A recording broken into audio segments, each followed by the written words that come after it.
So we are here in a very important place for the life of Saint Eugene de Mazenot, but also for the life of the servant of God, the venerable servant of God, Domenico Albini.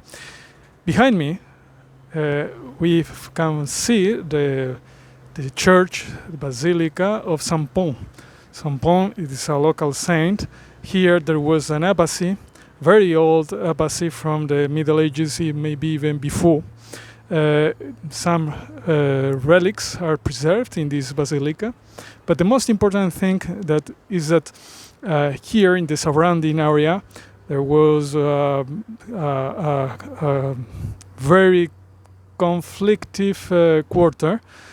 People here were poor, very poor, and there were different gangs around here, and the local priest asked Father Albini, who was one of the professors at the local major seminary.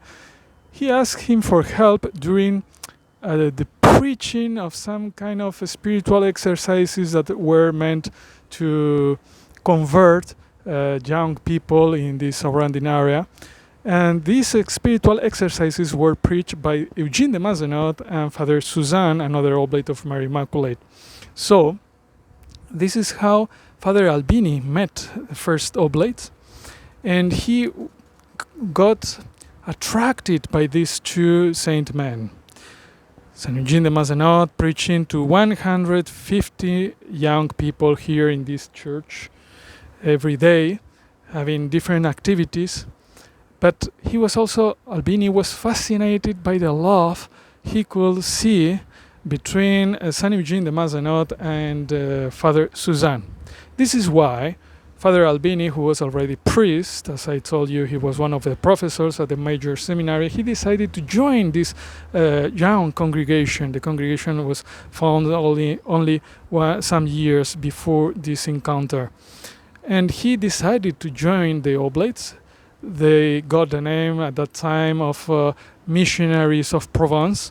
And Saint Eugene de Mazenot talked with the local bishop, that time Nisa, that is now in front of me. I will show you this beautiful site of the Côte d'Azur. At that time, this area belonged to, let us say, Italy, Savoia, not to France. So Eugene de Mazenot promised to open a community of missionaries here if he gave permission to Father Albini to join the congregation. That was the only condition the bishop requested from Eugene de Mazenot. He accepted Eugene de Mazenot, but it could be realized only many, many years after this encounter, many decades. But this is why Domenico Albini entered our congregation. He was one of the best men Saint Eugene de Mazenot found in his life.